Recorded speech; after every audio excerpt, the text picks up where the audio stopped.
Om Namo Bhagavate Vasudevaya.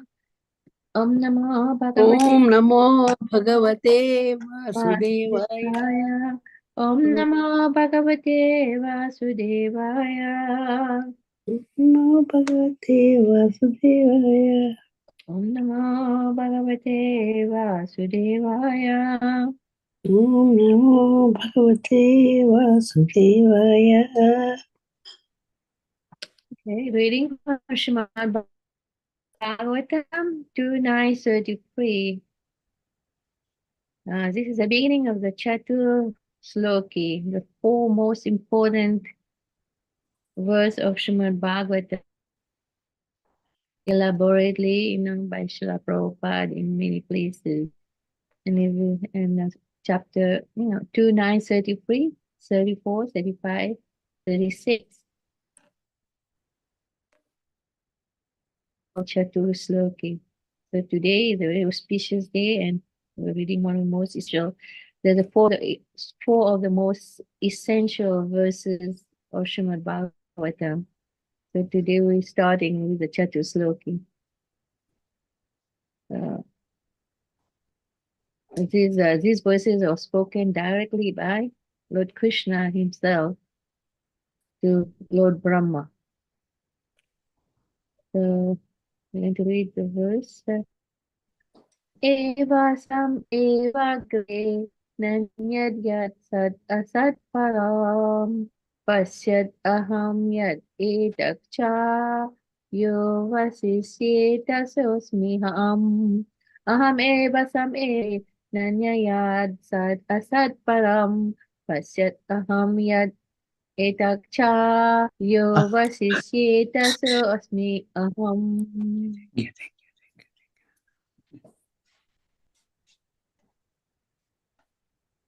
I tell you.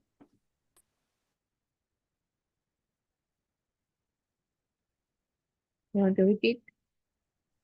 Aham eva sham eva gre nanyad sadashat param paschad aham yad etacha yo vasishyeta sosmiham.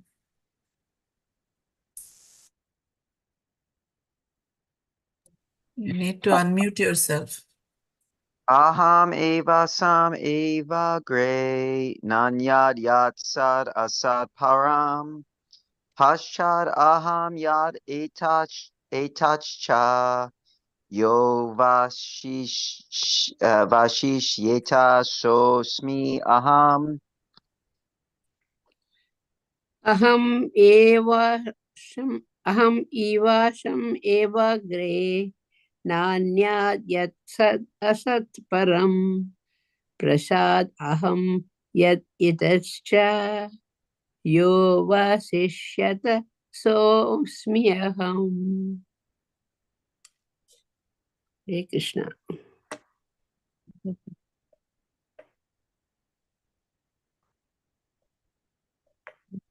Read the word-to-word translation.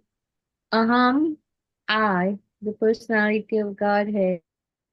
Eva, certainly. Asam, existed. Agre, before the creation. Na, never. Anyat, anything else. Yat, which. Sat, the effect. Asat, the cause. Param, the supreme. Paschat, at the end. Aham, I, the personality of Godhead. Yat, which. Etat, this creation. Cha, also. Ya, who. Avasisyeta, remain.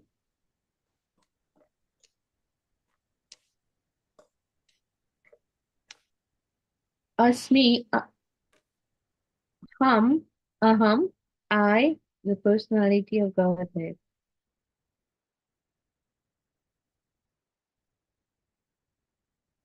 Hare Krishna.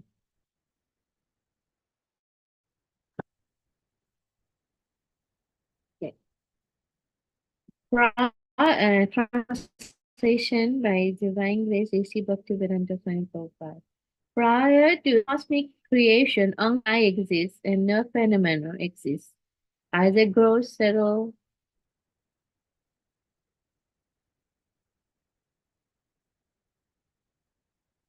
Okay, Brahma, it is the personality who was existing in the creation.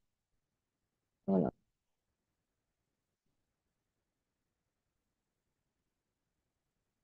The personality who was existing before the creation when there was nothing by myself. No, there was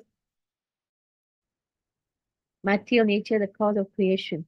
That which you see now also are the personality of Godhead, and after annihilation, what is remain will also be the personality of Godhead.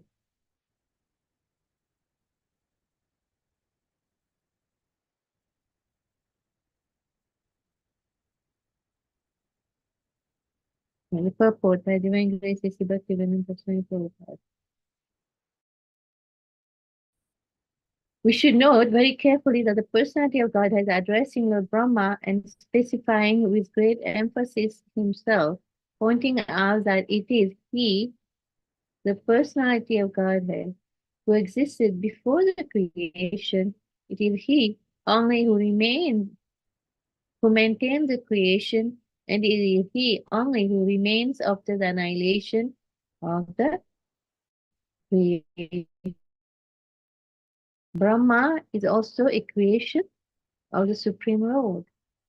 The impersonalists put forth the theory of oneness in the sense that Brahma also being the same principle of I, because he is an emanation from the I, the absolute truth, is identical with the Lord, the principle of I, and that there is such nothing more than the principle of I, as explained in this verse. Accepting the argument of the impersonalists, it is admitted that the Lord is a creator, I, and that Brahma is the created I. Therefore, there is a difference between the two I's, namely the predominator and the predominated I. Therefore, there were still two I's, even accepting the argument of the impersonalists. But we must note carefully that these two I's are accepted in the Vedic literature Kato Upanishad in the sense of quality. The Kato Upanishad says, Nityo Nityanam Chetana Chetananam Eko Bahunayo Vidadati Kamam.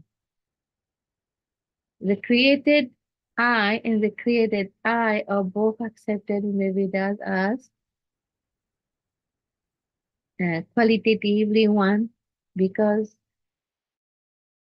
both of them are Nitya and Chetanas.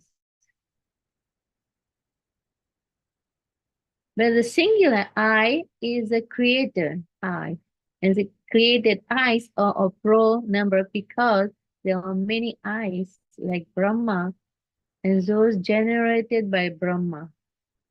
It is simple truth. The Father creates and begets a son, and the Son also creates many other sons, and all of them may be one as human beings, but at the same time, from the Father, the Son, and the grandson are all different.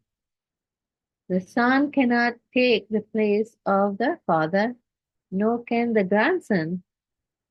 Simultaneously, the Father, the Son, and the grandson are one and different also.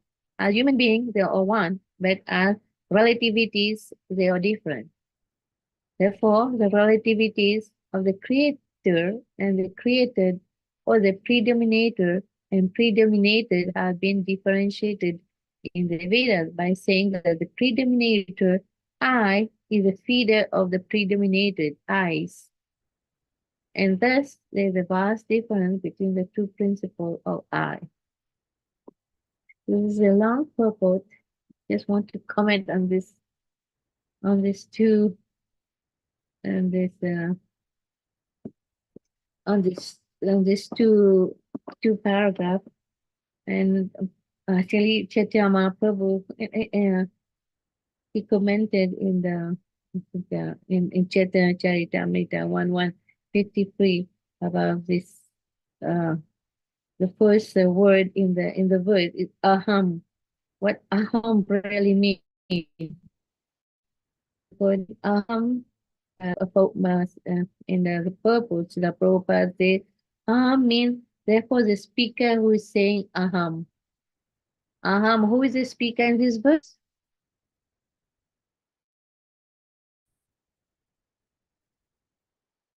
Who is the speaker? It's Brahma? Krishna. No, Krishna. Yeah, Krishna. Krishna. Krishna is speaking entirely to Lord Brahma. So this is Lord Krishna that is speaking. So Krishna is saying aham.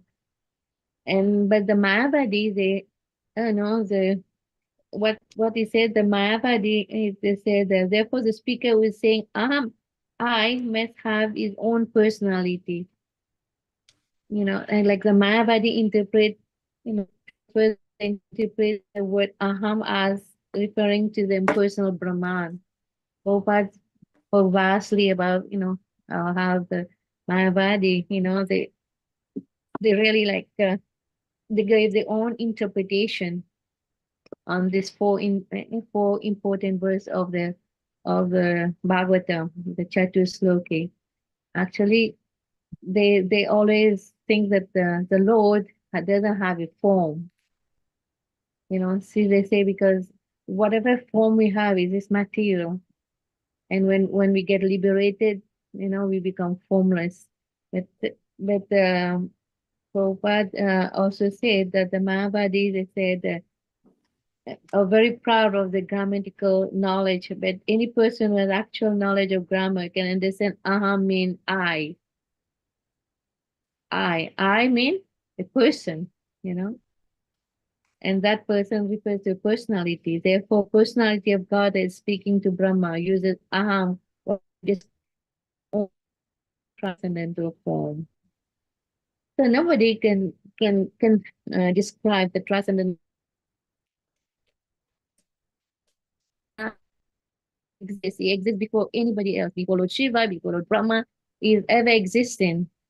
Before creation, Krishna was present, and after the annihilation, Krishna is always there. So Krishna is the original personality of Godhead. There's nobody exists before Krishna. So when speaking, he's not speaking of the impersonal form. According to Srila Prabhupada already explained, personal form is a partial, realization of the Supreme Person of Godhead. It's just the glowing effulgence that emanates from the body of the Lord, the majority. This is not different from the Lord, The impersonal form means Krishna already have forms, because otherwise, in so many verses, we won't say,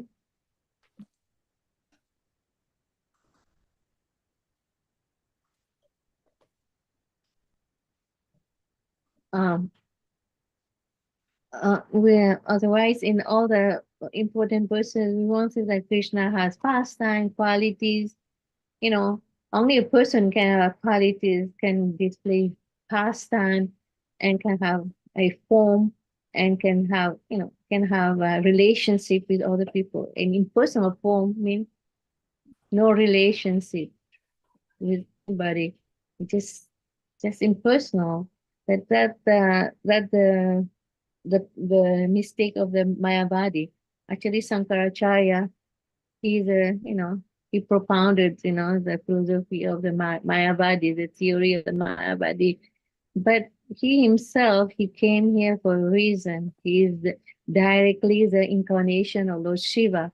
And he has been sent for a particular purpose, because at that time people were during Sankaracharya's time, people were killing animals and were using the Vedas.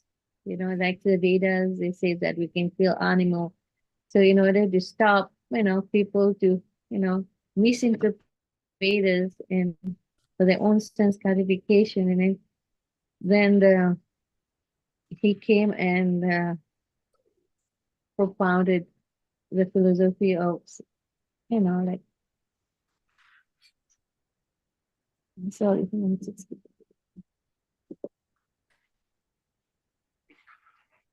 okay, and Prabhupada also says, therefore, the personality of Godhead speaking to Brahma using aham while describing his own transcendental form. Aham has a specific meaning.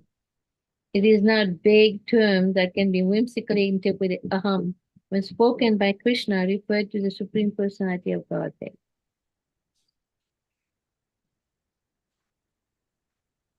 Also, he said, before the creation, after dissolution, only the Supreme Personality of Godhead and its associate exists. There's no existence of material element.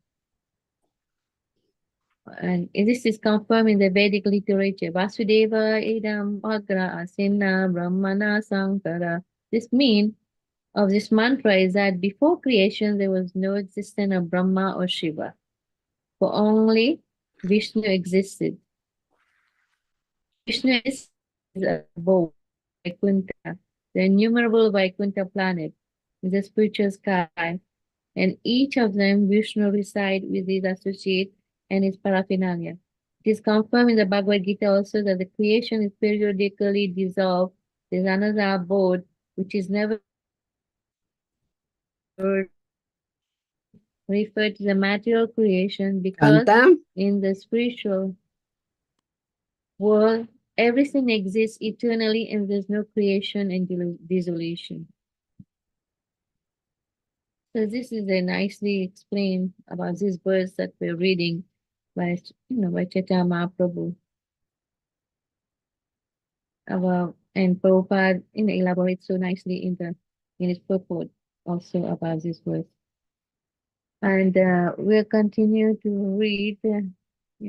We spoke a little bit about how Krishna exists before anybody else is ever existing, and he is there before Lord Brahma, before Lord Shiva, before any living entities.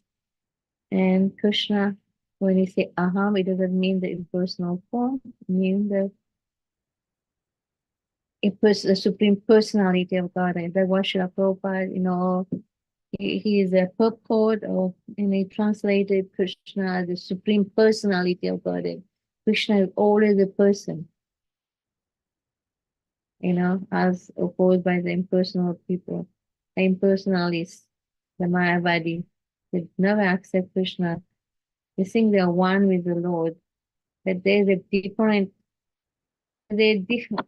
we all, since we are part and parcel of Krishna, we are one in one sense. But we are one in quality, not in term of quantity. Krishna is always the supreme, and we cannot. That's the difference between us and Krishna. We are one at the same time. Why not one with Krishna? Because Krishna, we cannot compare our body to be the same as our Lord Krishna. Lord Krishna is the Supreme Personality of Godhead, and as part and parcel of Krishna. Prabhupada also talk in this verse about, there's so many I and eyes, like plural, singular I. The singular I is a Lord Krishna, and the plural eyes is the living entities. That's the difference. So we can say aham means Krishna, and aham eyes mean also the living entity. But there's a vast difference between the singular I and the plural I. And also Krishna, in this verse, Krishna says that Krishna is a predominator, and we are predominated. And Krishna is always the supreme. And we cannot think that we are one with Krishna. And this is the Mayavadi philosophy. So whoever listened to the Mayavadis, Lord Chaitanya Mahaprabhu really, like you say, whoever listened to the Mayavadi, philosophy, they go to hell. They go to hell. So devotees of the Lord, they have tried to avoid to hear. Now there's so many Mayavadis, most of the religions, they always think that God is just a light. I know one famous religion, they said, when you're liberated, then you saw there's a light, and that light, God is Nirankar. Nirankar means doesn't have any form. And this light only is God, is the supreme, is Paramatma. How can you have a form and God cannot have a form? That is, and if he's a supreme, how can he doesn't have a form? And Mayavadis think also that they can have this form, they have the form as long as in the material world. Once they got liberated, they become impersonal.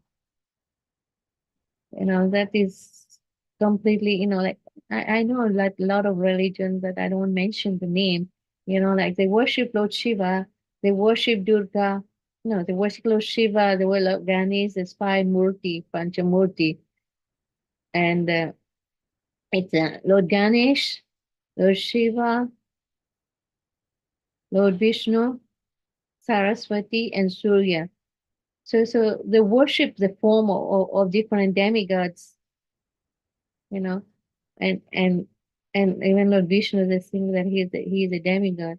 But we say after liberation, they don't need to worship any form. Because after liberation, after they get liberated, they become one with the Lord, and they don't have to meditate on any form of the Lord. So only the Vaishnava philosophy, that the Chaitanya Mahaprabhu that we came from the Brahma Gaudiya Sampradaya, they teach about the personality of Godhead and the Sripa Sampradaya and the four bona fide Sampradaya.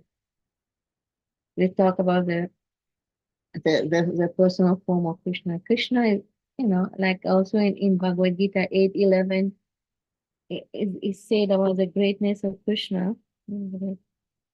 I'll read that. This is Krishna himself said that 8:11.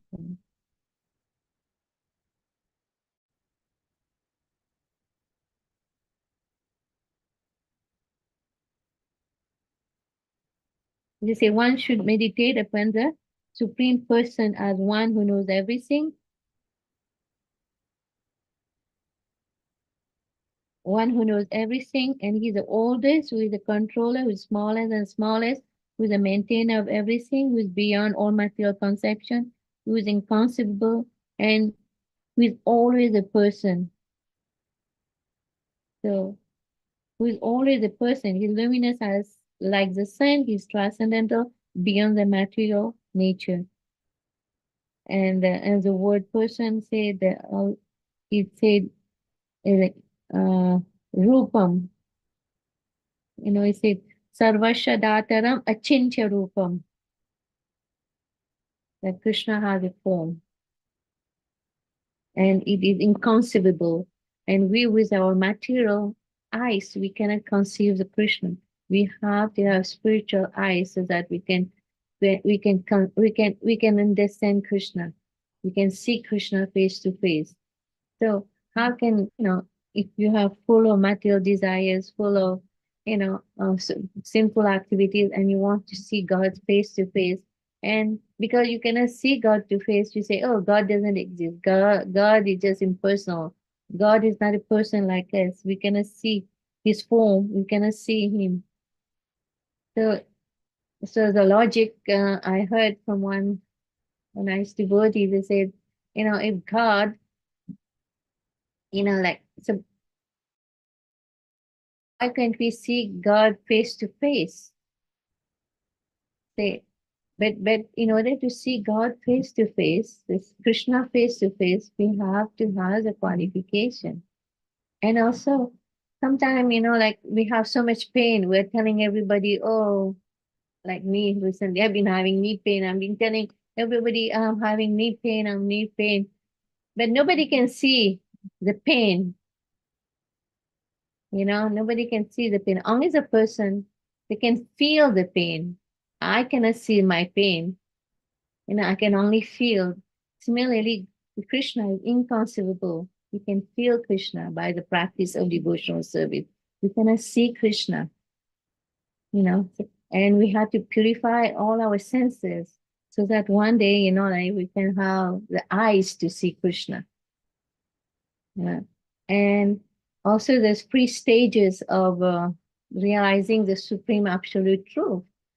And there's the Brahman, Paramatma, and Bhagavan. And the 2 first stages, the Brahman, mean it's just like the effulgence coming from the Lord. Paramatma is the super soul residing in our heart. And the Bhagavan means the Supreme Personality of Godhead, Krishna, with his form, quality, pastime, and it has the supreme abode. And this is the free stage of realizing the absolute truth. And the impersonalists, they just accept the first stage, the partial representation of the Lord. And they base the theory that, okay, God is impersonal, and they make everybody believe that, yes, God is in by interpreting the Vedanta Sutra, I mean the Bhagavatam. Especially Prabhupada, they try to interpret these 4 most essential verses of Srimad Bhagavatam, the Chatusloki.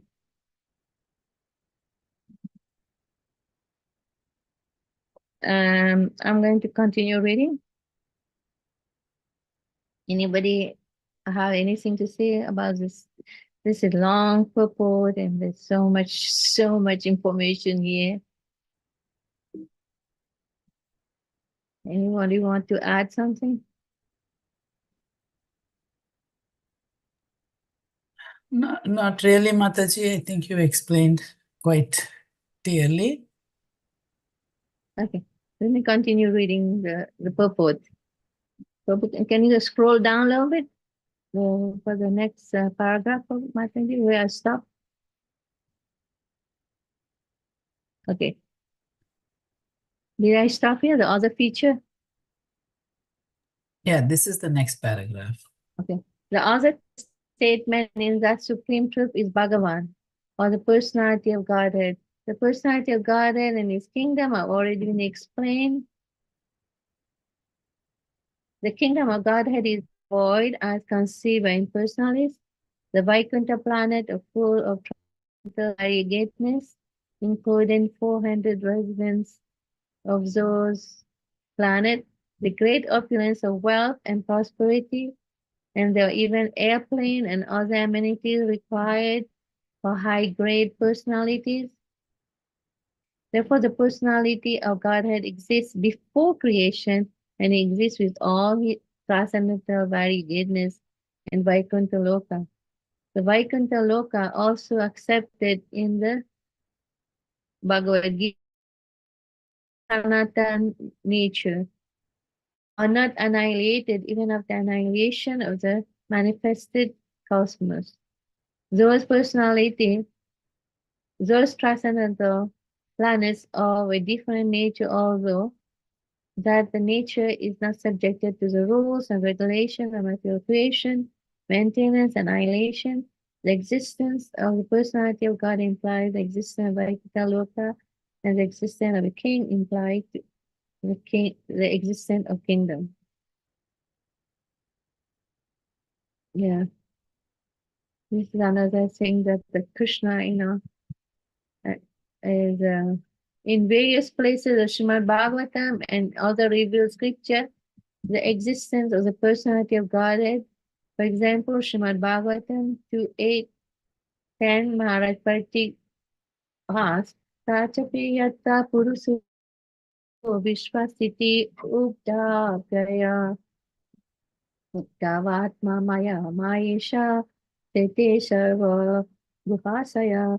After the personality of Godhead, the cause of creation, maintenance and nation, is always freed from the influence of the illusory energy and is the control of the same lie in everyone's heart. Similarly, also in the question of Vidura. Tatvanam bhagavam desam pratida pratisankramam tatvena upashiram so sweet anuswata anuswayati.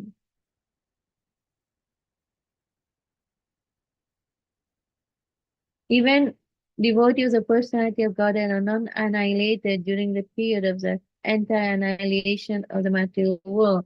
Not to speak of the Lord himself. The Lord is ever existent in all stages of material changes. Then personalists adduce no activity in the Supreme, but in the discussion between Brahma and the Supreme Personality of God, the Lord is said to have activities also, and he has form and quality. You know, like in personally, they say that God has form. That Prabhupada is telling that, you know, how can the Lord, somebody who doesn't have a form, is talking to Lord Brahma? And it's not common sense. So, and they're very strong, and they make a lot of people believe, you know, like God is really like impersonal. God doesn't have a form. The activities of Brahma and other demigods during the maintenance of the creation ought to be understood as activities of the Lord. The king or the head executive of a state may not be seen in government offices, or he may engage in royal comfort, yet it should be understood that everything is being done under his direction and everything at his command. The personality of God is never formless. In the material world, he may not be visible in his personal form to less intelligent class of men, and therefore he may sometimes be formless, called formless, but actually is always in his eternal form in Vaikuntha planet, as well and in other planets of the universes. The example of the sun is very appropriate in this connection. The sun in the night may not be visible to the eyes of men in the darkness, but the sun is visible whenever it has risen. That the sun is not visible to the eyes of the inhabitant of a particular part of the earth doesn't mean that the sun has no form.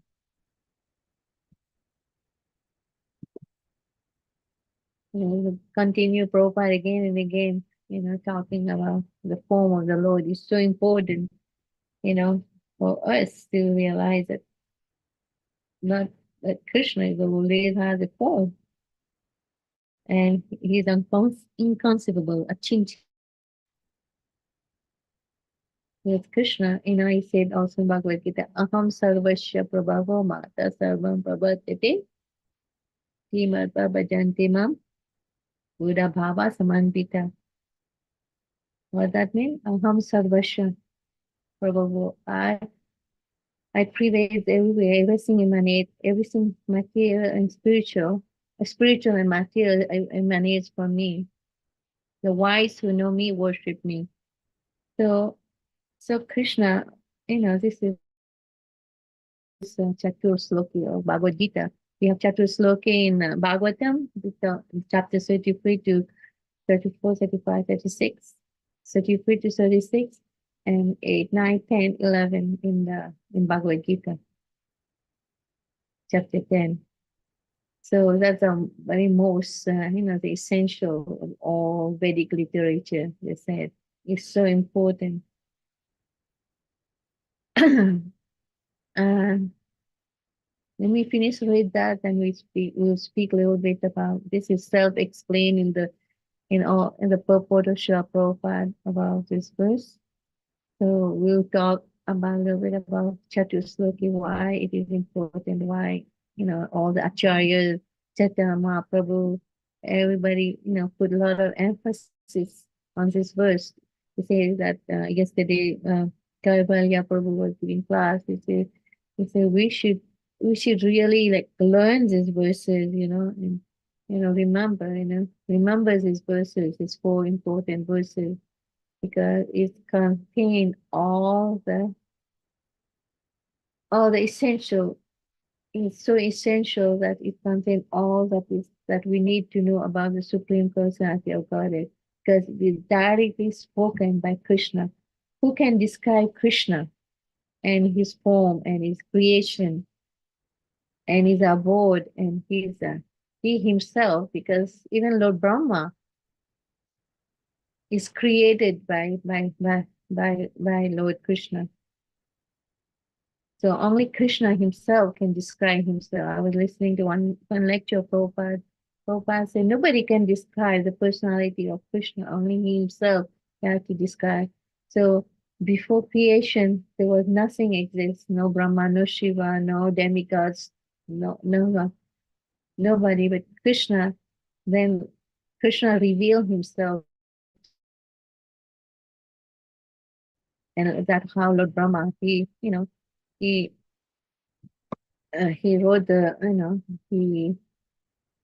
the Brahma Samhita, where he said that no other truth superior to Krishna. Isvara Parama Krishna Sachid Ananda Vigraha.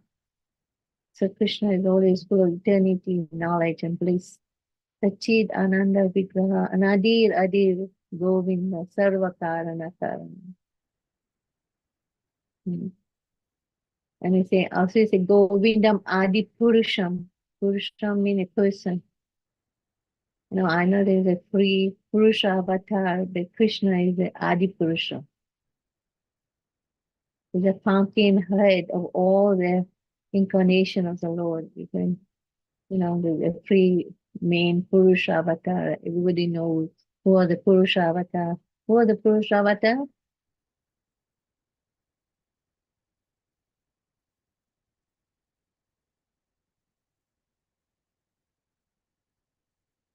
Anybody can? Devotee. Devali.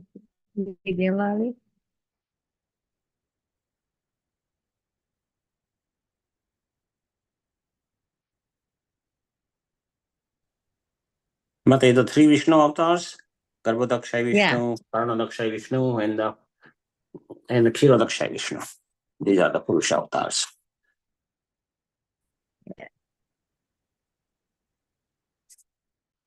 Yeah. And Krishna is the Adi Purusham, the original Supreme Personality of God. So everything emanates from him. And also I say Krishna is Purushottama, is the highest in this. The next paragraph is said in Brihad Aranyaka Upanishad 141. There's a hymn Atma Vedam Agra Asit Purusa Vida. This mantra indicates the Supreme Person Krishna even before the appearance of the Purusha incarnation. In the Bhagavad Gita 15:18, it is said that Krishna is Purushottama because he is a Supreme Purusha, transcendental even to Purusha Akshara and Purusha Akshara. The Akshara Purusha or Mahavishnu through his glance over Prakriti or material nature, but the Purushottama existed even before that. The Brihad Aranyaka Upanishad therefore confirms statement of the Bhagavad Gita that Lord Krishna is the Supreme Personality, Supreme Person, Purushottama. In some of the Vedas, it also said that in the beginning only the impersonal Brahman existed. However, according to this verse, the impersonal Brahman, which is the glowing effulgence of the body of the Supreme Lord, may be called the immediate cause, but the cause of all causes, or the remote cause, is the Supreme Personality of Godhead. The Lord impersonal feature is existent in the material world because by material senses or material eyes, the Lord cannot be seen or perceived. one has to spiritualize the senses before one can expect to see and perceive the Supreme Lord. He is always engaged in his personal capacity and is eternally visible to the inhabitant of Vaikuntha face to face.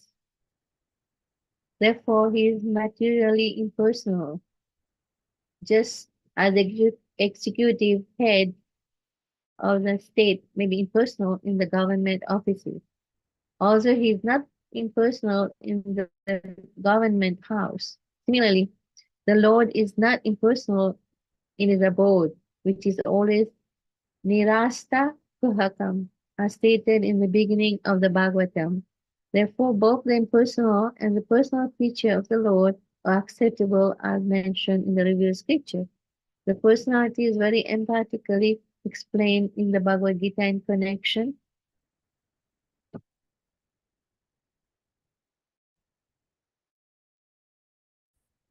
Can you scroll down?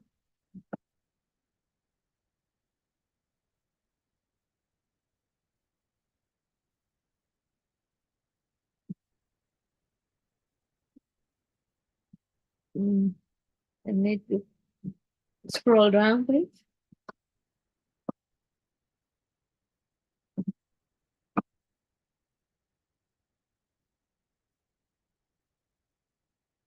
Are you there? Yes, Mataji, just a little slow. The computer is a little slow. It's okay, I can just read from my laptop. You haven't done such a long purport. So much information. Anyway, just by listening to this, even we don't understand everything, we get purification. Okay, we scroll in connection to impersonal office radio.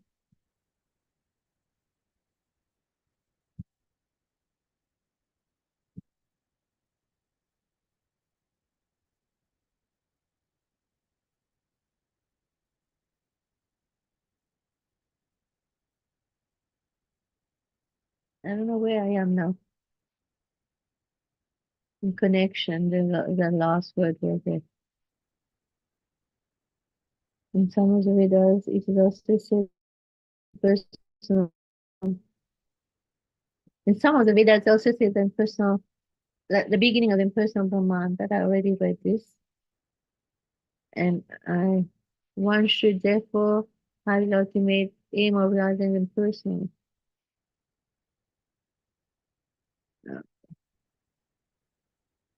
Okay. The Lord, okay.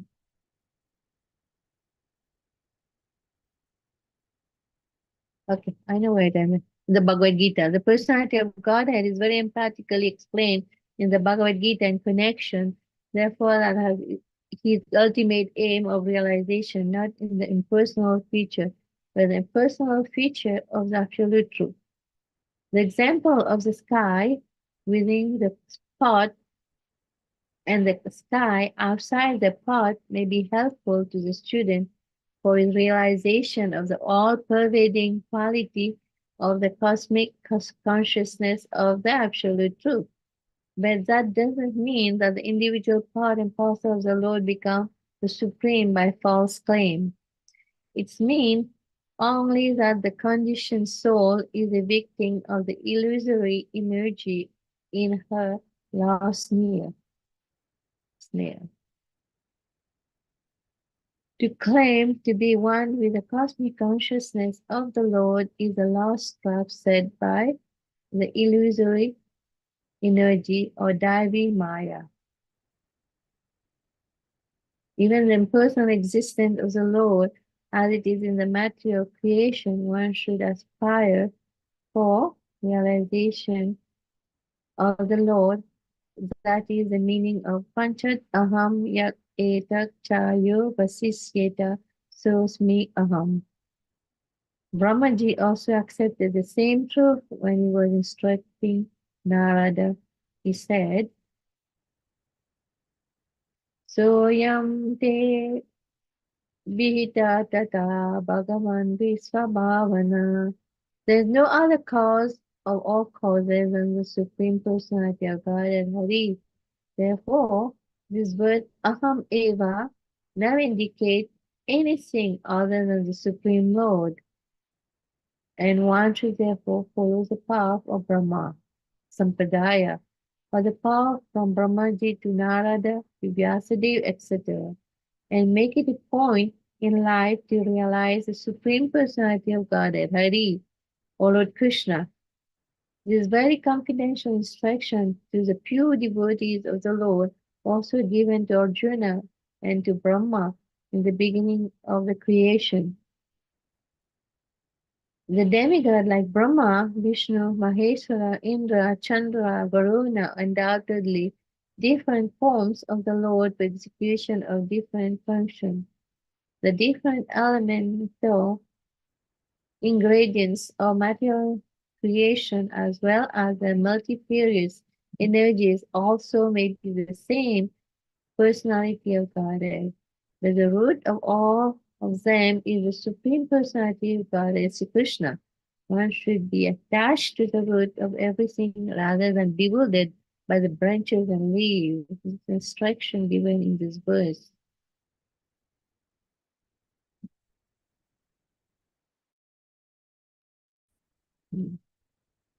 Down, down.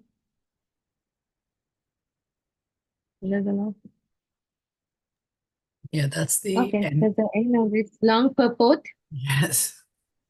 So it's 8:41 and it's self-explainable and the class is only on the purport, the long purport. So anybody has any comment, any addition?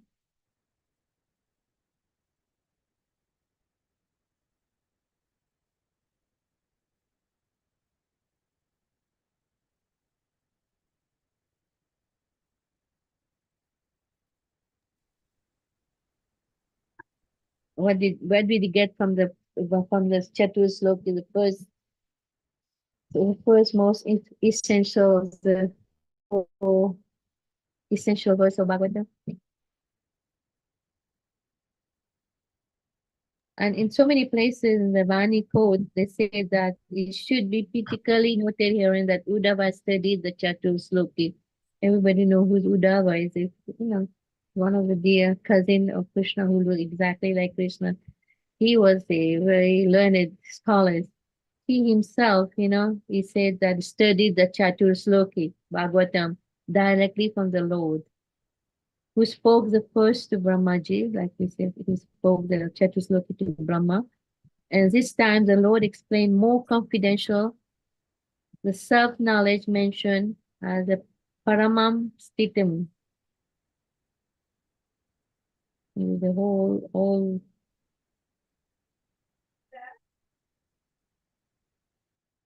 and also before his activity in creating the universe, Brahma shows the Lord that explanation of the Chatur Sloki Bhagavatam.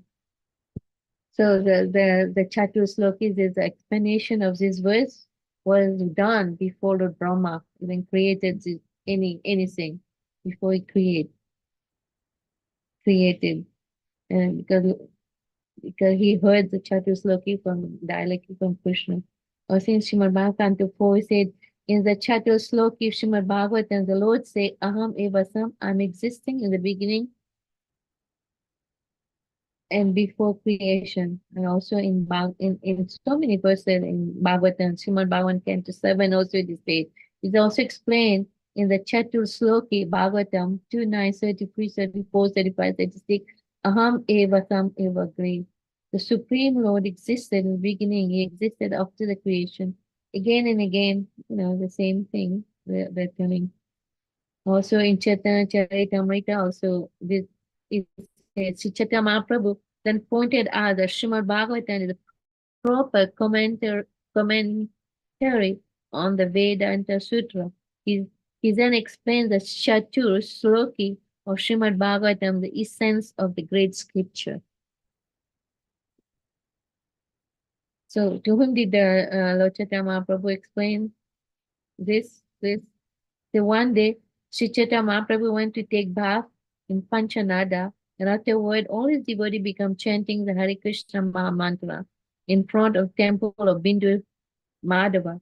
At that time, Prakasananda Saraswati and all the devotees approached the Lord. Prakasananda Saraswati immediately fell down at the lotus feet of Sri Chaitanya Mahaprabhu, very much regretted his past behavior toward the Lord. He asked Sri Chaitanya Mahaprabhu about devotional service in terms of Vedanta Sutra. And the Lord told him about devotional service that is approved by great personalities who know the Vedanta Sutra. Sri Chaitanya Mahaprabhu then pointed out that Srimad Bhagavatam is a proper commentary on the Vedanta Sutra. He then explained that Chatur Sloki, mean all the four verses, 33, 34, 35, 36, of Srimad Bhagavatam, the essence of great scripture. Go on again in Madhya Leela again, you see, the meaning of the sound vibration Omkara is present in the Gayatri mantra. The same elaborate explained in the fourth sloka of Srimad Bhagavatam known as Chatusloki. So that's so important, like, if we want to make advancements spiritually, I think we have to start, understand, read these verses again and again whenever we, these four important verses.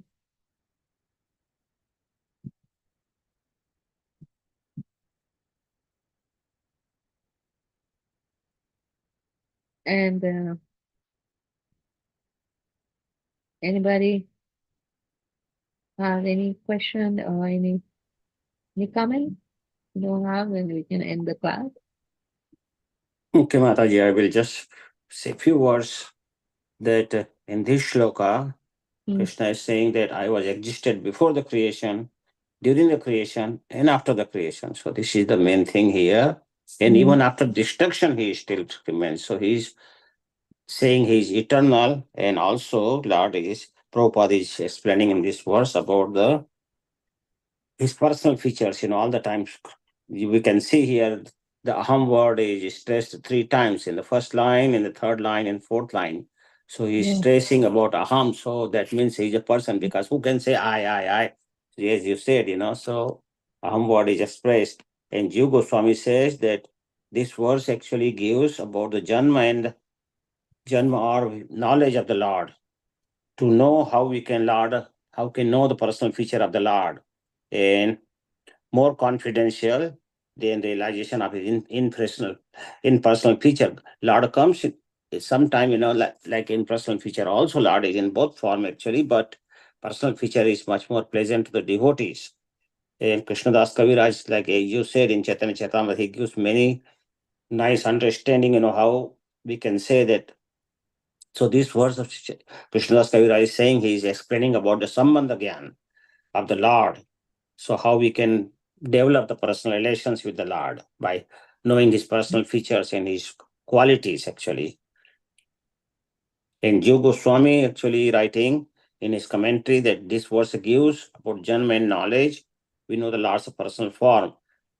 And that form actually is much more confidential than the realization of his impersonal feature is difficult to know actually, but personal feature we can see directly, how the Lord is reciprocating with the devotees and everything, So I do not know how the Mayavadis actually meditate and don't know anything about the Lord. So this personal form is much more pleasant, and Krishna reciprocates with his devotees. We know that very well. So Krishna actually, even after the creation, he existed as a Bhagwan in the Vaikuntha after the creation. And Paramatma within the universes, all the universes in all the Jiva souls actually. And in all the avatars, like Mastya avatar, like Narsimha avatar, and all these avatars, he was existing in all this. So Krishna, and after the destruction also, Krishna remains. It's not like everything goes, so he also goes. He doesn't go, he still stays.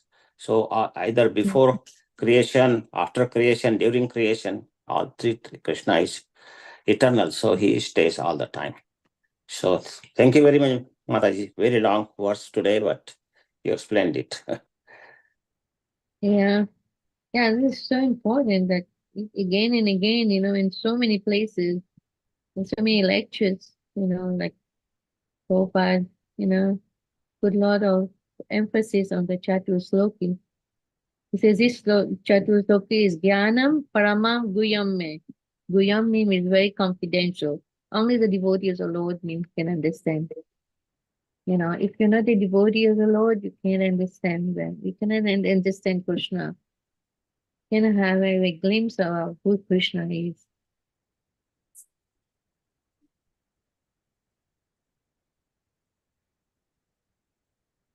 Hare Krishna Prabhu. So, is it Kaivalya Prabhu is understanding understanding him as impersonal feature, like a stepping stone to understanding him in the personal feature? Like, do people first understand him in the impersonal form, or Not, is completely wrong and that's not the direction at all we should go in? no, we should not go in that direction. Personal feature is very easy to understand. Impersonal feature is very, very difficult. You have to meditate on the Lord for years and years, and you want to understand his impersonal feature. Personal feature is Krishna is so sweet, we can see all his leelas and everything, how he reciprocated with Mother Yashoda and the gopis and Radharani and all these devotees, how he reciprocates. So we can see Krishna is always a person, not impersonal. But but we can perceive him like he's in the atoms, so that's his impersonal form. In between the atoms also, so that kind of things, but all the time he is personal. That's why he's saying he is existing before creation, during creation, after destruction, everything, he's always there. So that is the thing. Impersonal form, we should, as a devotee, we should not even think of that. But we have to know about it, because sometimes the Mayavadis, we have to explain to them, why impersonal form is not important, So that's why we have to have the knowledge of that, but we should not think about that too much. So the impersonal feature is, you should talk about the impersonal feature as a manifestation of Krishna, but not as the ultimate. Yeah. Yes, Mataji. The partial representation, as you say, The Brahman is realized in three features. So understanding him as a part of the personal feature is how we should understand it, or that's how we should explain it. It's a different people realize differently. It's all three features are the same actually. It's all Krishna's features, Brahman, Paramatma, and Bhagwan. But the devotees realizes Bhagwan feature, and yogis actually realizes the which do the meditation and yogas, the Paramatma feature, and all pervading Lord, that is the Mayavadis, they think, Krishna is like everywhere. So that is a different feature, but it's the same thing actually, it's the same means in the sense, it's all about the Lord in that way. Prabhu, can you repeat that one, please? Yeah, all these features, Brahman, Paramatma, and Bhagwan, these all three features are of the Krishna actually, and it's just that we perceive him differently, we realize him differently. So somebody realizes Krishna in the form of Bhagavan, somebody realizes in the form of Paramatma, and somebody realizes in the form of Brahman. The more deeper we go, we live, like Prabhupada all the time gives example of the train. You are going, from far away, you just see that there is some fog, and there may be some city there, some big buildings I can see from far away. When we go more closer, we can see some rough ideas. And when we go very close, we can see the humans are walking and like that, like any station we go. So this is the same thing, that impersonal form, Brahman realization is very vague. It doesn't give proper description of the Lord. So that's a Brahman description. And when we go a little more closer, it's a Paramatma feature, that we can see, there are some houses, there are some cows grazing on the mountain, things like that, but it's still very cloudy.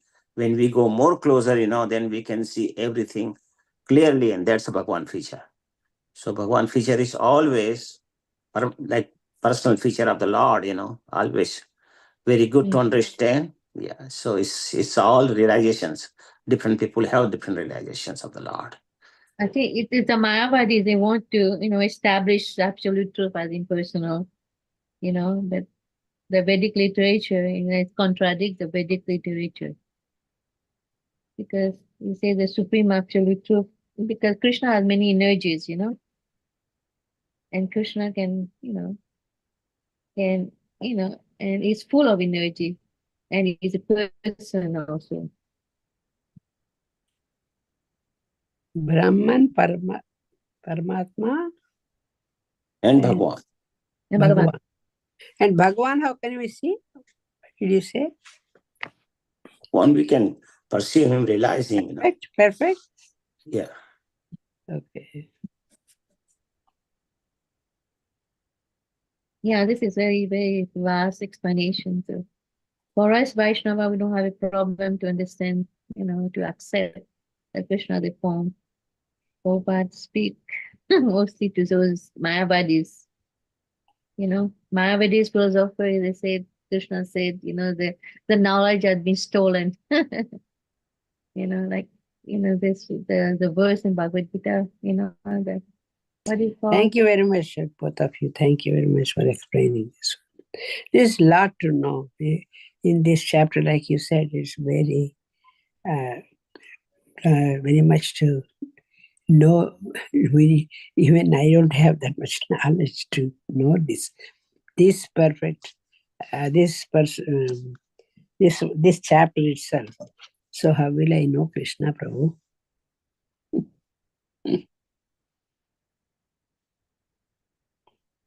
Thank you very much for explaining. Hare Krishna Mataji. Hare Krishna. We have to hear this all this chapter, very nicely, because this is very important chapter. Prabhu, And for me, more than reading, this listening to this, hearing is listening is much more important. Much more. No, it helps me a lot. Yeah.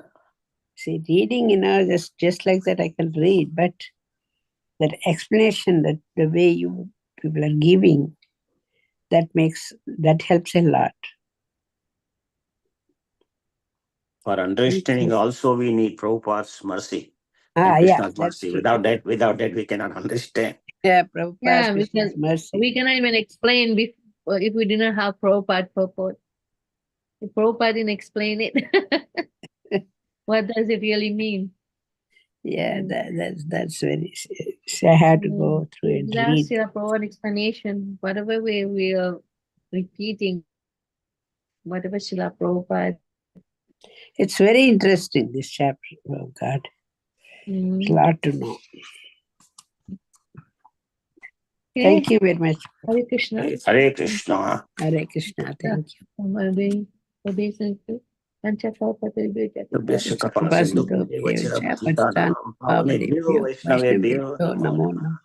Ananta Koti Vaishnavrinda ki jai. Jai. Thank you. Make sure we hear the fourth. the tomorrow is another part of the Chatusloki. We have to hear this 4 days. I don't mind if they teach this sloka again and again. See, each sloka, I think twice they should teach us to understand. But it's a long purport. Oh my God, the purport, there's so much information there. Mm-hmm. It's an auspicious day. Very good start. Thank you very much, Prabhu. Today is Ekadasi. Hare Krishna. Hare Krishna.